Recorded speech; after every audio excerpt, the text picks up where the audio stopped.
Hoodrich Radio is the voice of DJ Scream on your airways. Moran is here. Listen, man, we have a OG, a legend in the building. First time on Hoodrich Radio, and he brought an artist with him. I'm going to let you introduce yourself, man, because only you can introduce yourself, man. Yo, I go by the name of Jermaine Dupree. What's up? Jermaine Dupree is at Hoodrich Radio. Hey, the Southside in the building. We here. Damn it, we did it. We made it. Man. We made it. And he brought Cedar. BLPL Cedar. There you go. There you go. What's up? What's up? What brings y'all to Hoodrich Radio today? Talk to me. Man, I just came out for my new hit single, Ounces. Okay. You know what I'm saying?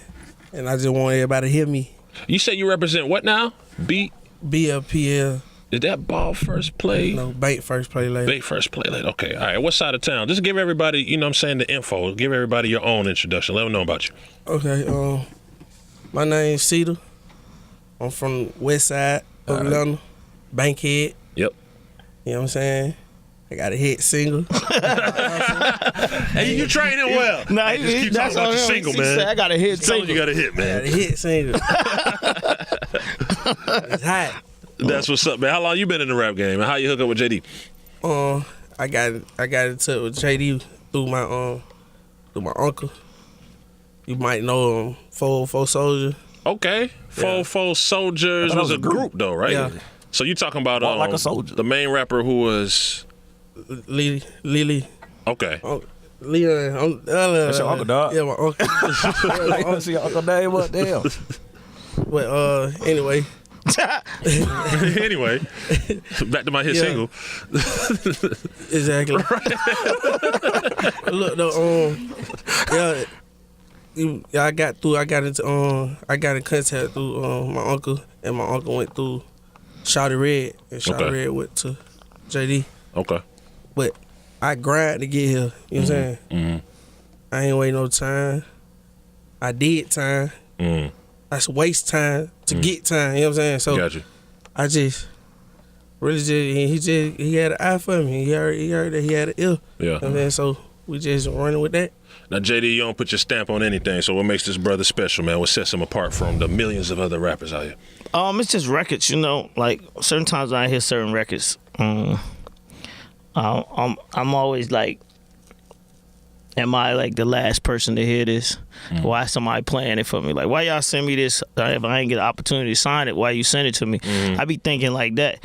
So then when I hear the record and then like hit somebody back, I'm like, what? He ain't signed? He like, nah, he ain't signed. I'm like, for real? Who else they talking to? You know, you gotta figure, because when you hear a good record, that's how it be with me. Like when I signed Bone Crusher was the same thing. When I heard Never Scared, I'm like, first of all, the record had T.I. and Killer Mike Already on the song before it was even signed. Packaged I'm like, up, are y'all serious? Who didn't sign this? Right? So it's like the same type of thing. It's like when you get an opportunity, you hear a record, and you like, it's here if you want to do something with it. That's basically what this was. It's like, you know,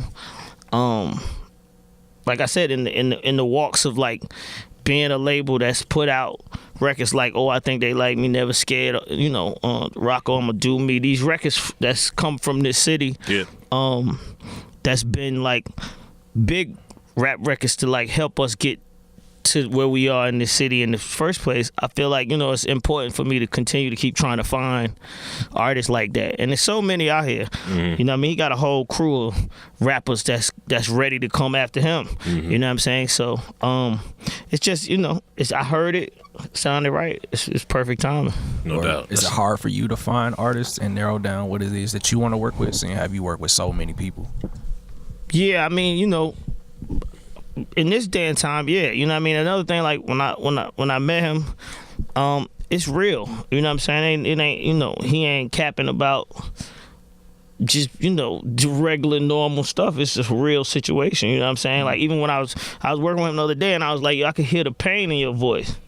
Like, we named the song Pain because I could hear it. You know what I mean? You could tell when somebody really is like, it's real to them. You know what I'm saying? They really trying to get their emotions out on a record, and you can feel it when you feel that. And you've been doing this as long as I have. That's got to touch you. That's got to make you be like, damn. You know what I'm saying? So, I ain't even like one of the guys that didn't even know I was working with him came in the studio, and he was like, "Who is that? That sound like CeeLo." Like CeeLo morphed in the Future. Like, who is that dude? And I'm like, what? And it was just like, he was just saying how you know, how hypnotic his voice was. You know what I'm saying? And it just proved to me that, you know, I wasn't wrong. You know, like I said, I heard it from the first time as soon as I heard it. So a lot of times it's really, I'm not sitting around looking for a person. You know what I'm saying? I'm usually just like, I'm just looking. And then if I hear something that I feel like is unique or I can help or something that I could do something with, then that's when I do it. I don't really be trying to work with people that I can't do nothing for. No doubt. Respect. No doubt. Now, the West Side has a rich history when it comes to Atlanta hip-hop, man. Tell us about some of the people that may inspire you and your music from the West Side. Really, you could say from the West Side, Tip. Okay. Shiloh. Sort of, you know what I'm saying? Actually, that really Tip, though. Where do you hang out on the West Side? Like, what's some of your clubs and spots that you like to hang out at, or where you like to just have a good time and grab a bite to eat or shop or whatever? I go shopping. I shop everywhere. Okay. You know what I'm saying? I go get a bite to eat. Round the corner from the house. Round the corner from the house. Around the corner from the house. I'm going back to the house. No free endorsement, but y'all got to pay me to promote y'all. I'm going to get me the lemon pepper flat. Okay. Sound like Hans. Sound like Hans with a blue I'm flame. going back to the house. That sound like, now, everybody who I know from the West Side loves checkers. Do you love checkers, sir? Man, heck, no. Okay. Wow. No. He broke that stereotype instantly. They do? Yeah, damn near.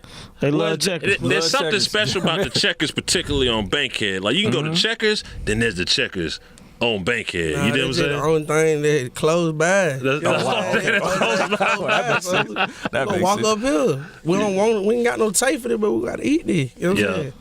So we just That's interesting. I Yeah. never heard that. Yeah, that's a new perspective. That's a new perspective. So JD, man, what's up for spring? And we saw. Congratulations on shutting down Super Bowl week. Yeah, it was fun. All right, Thank you. it was fun, but I'll let you know. I was trying to argue with them and say, look, I'll play Welcome to Atlanta in my DJ sets, but they stopped my DJ set every hour to play Welcome to Atlanta. So give it up to JD for negotiating that. really His happened. agreement. Like, All I'm gonna right, play that's the my best thing they could ever every did. hour. That publishing check had to be enormous. Had to be. I mean, no, it's a little one. Compared It's to. a little one. It's a little one. Compared to. It's a little one. What's up your sleeve, man? What you got up your sleeve for for the spring, the summer, and coming forward? I mean, really, I'm out here. I'm out here to break Cedar. Really do what he got. Make sure he do what he got to do. I mean, producing as well. Always in the studio with Usher right now. Dope. Trying to get this Confessions 2 right. Okay. But Okay. Right. just. I'm doing what I do. But like I said, I really everybody know when I get out with an artist, I'm gonna go out with the artist. I'm gonna go try to break the artist and be present like you see right now. So that's my plans with him. You know what I mean? Get him going, really get it off and get it moving and do what he got to do, and then go to the next. Okay. Same old song. Coming in, like working with JD is big, but is there anybody else that you kind of want to work with? It could be artists, producers, or vocalists, anything? People you want to rock with? Future. Future. I want to work with Future. Okay. They're my favorite rapper. Okay. Have you met him? Nah, I ain't met him yet. Okay. The other people you spoke of, like Tip, Shawty Law, all them, did you get a chance to meet them in the hood? Nah, I done saw Tip numerous times. Okay. We been knowing him. My dad and Okay. You know what I'm saying? Well, I really don't look at artists as you know what I'm saying? As like artists, big they people. just right. Hey, okay. You got a name? Right. Okay, you got a name. Right. I want to fuck with you. What's going on? Let's do it. Yeah. So what's it like for you seeing how you are with Jermaine Dupri right now? Do people treat you differently from your neighborhood? Are the DMs I don't changing? even be in my neighborhood no more. But are the DMs changing? The direct messages on the gram, are they changing now? I had to cut some people out. I had texted some people before he put me in this position now. Yeah. And they not built for this, you know what I'm saying? So I just stepped back. You said you And tested brought my them. family. How did you test them? My crew, BFPL, you know what I'm saying? I tested them and see what they was capable of, you know what I'm saying? We go out, we do this, we do that. But they let the money, you know what I'm saying? The money that they were making get between us. So I cut that out. I had to cut it out. Cause I'm trying to move into another, you know what I'm saying? I'm trying to move into another room right now. Trying to evolve. Yeah. Yeah. So I just let that go. Right. Okay. I just move on to the next. But I still talk to him, you know what I'm saying? Y'all can't be in this place of business right here, you know what I'm saying? I got handle business. And I want to get both of y'all takes on this. This has been our main topic of Hoodrich Radio. Rest in peace, Nipsey Hussle. We saw that happen. Very unfortunate. How do you find the balance of being successful and spreading your wings, but still going back to the community and supporting the community? Because obviously, a lot of people say when you go back to the community, sometimes they're the ones that cause you harm or take you out. I mean, for me, you know, anybody that know me, I lived on Old National Highway damn near my whole life, so I don't know about going back to the community. I stayed, you know what I mean? Chris Cross lived on Old National Highway. I stayed on Old National from 92 till 2007. You know what I mean? So every record that I made, Mariah, Biggie, all them records was made in College Park, right off Old National Highway. So all them people came to College Park. I never had that. You know what I mean? I know exactly what he felt from his comfort zone. You know what I mean? Because when I ride down Old National, it's the same thing. You know, I don't feel like I need no security. That's my block. You know what I'm saying? So it is something that you got to pay attention to, though, because you do lose sense of, like, you feel like you in your home. It's your space. You super comfortable. You ain't got your guards up the way that you probably should, because you think that everybody around there happy for what you doing. And like I said, it's unfortunate, but it is what it is. You got to pay attention to it. You know what I mean? That's real. How you feel about it, Cedar? I ain't never comfortable. I ain't never comfortable. I don't even really go back to my hood because it's too much going on. So I just be on the other side of the time. I be on the south side. Would you want to go back though and do a turkey drive or give out some book bags or do something for? Hey man, I love the kid. You know what I'm saying? When them funds come in, we can do something. Right. You know what I'm saying? But yeah, I show love. Okay. I definitely go back and show love. What's one of the best things that JD's taught you so far? Say that again? What's one of the best things that Jermaine has taught you so far? Patience. Cool. Patience. You gotta be patient. And I observe him a lot. And he might not know, but I observe him a lot though. Patience. And when time is time, you gotta get that time back and pay it, cause it gonna pay out though. You know what I'm saying? It gonna pay off at the end. But I learned a lot from, still learning though, as I go through the process.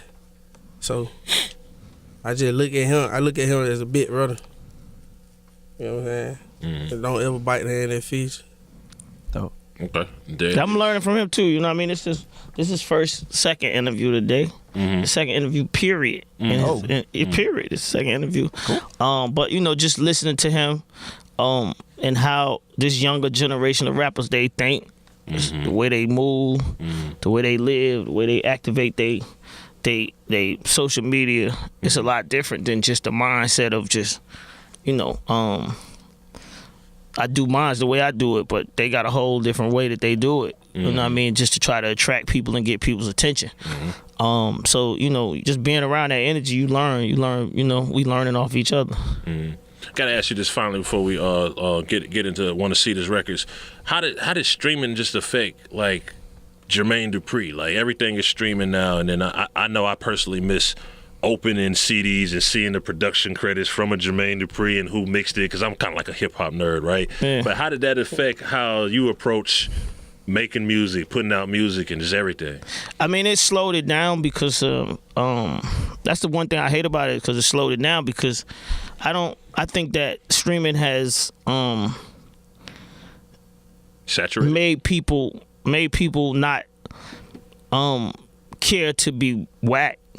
You know what I'm saying? Like, it's artists that'll drop a whack record and then be like, I'm coming out with another record tomorrow, as if that whack record just disappears. Right. where I'm from, you got wax stain on you. That's a stain. You gotta. That's Physical you're wearing whackness. Physical product. You know what I mean? right. I don't know what Right.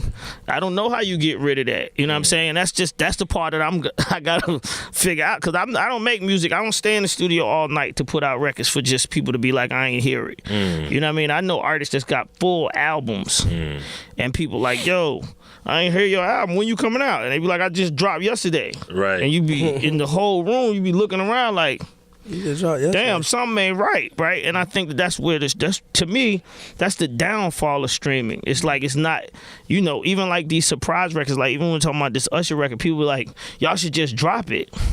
Why should we just drop it? Do you think that started with Beyonce though, when she just dropped? It seemed like after Beyonce did that. which is a person that can just drop a exactly record. qualified to just drop Beyonce it. Right. is Beyonce. She's qualified to just. It ain't drop nobody. All these other people, that ain't y'all name. Yeah, Like, stop trying. Like, that don't work.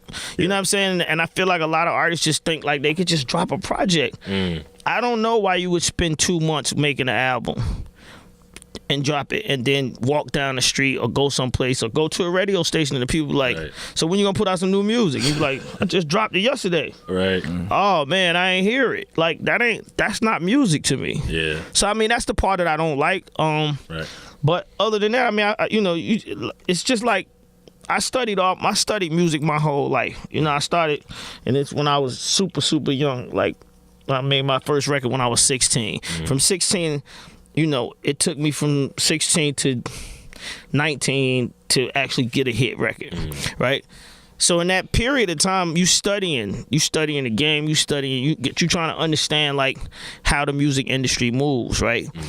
So it's the same with this. You have to study, and I just took a little time to study and see what's going on, just to make sure that whatever records I put out, at least people hear them and people pay attention to it. If you don't stream it, that's how it was before. If you ain't buy it, you ain't buy it, right? But you gotta hopefully pray that you putting out, you know, the material that make people want to listen to it and stream it. That's why I sang with him.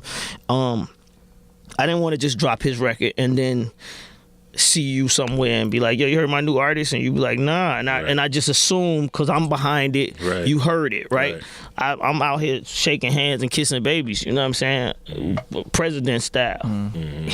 Absolutely, man. We salute you for coming to Hoodrich Radio. Appreciate we it. appreciate you. Cedar, give everybody that Instagram so they can holler at you, bro. And follow me at BFPS Cedar. Instagram. There it is.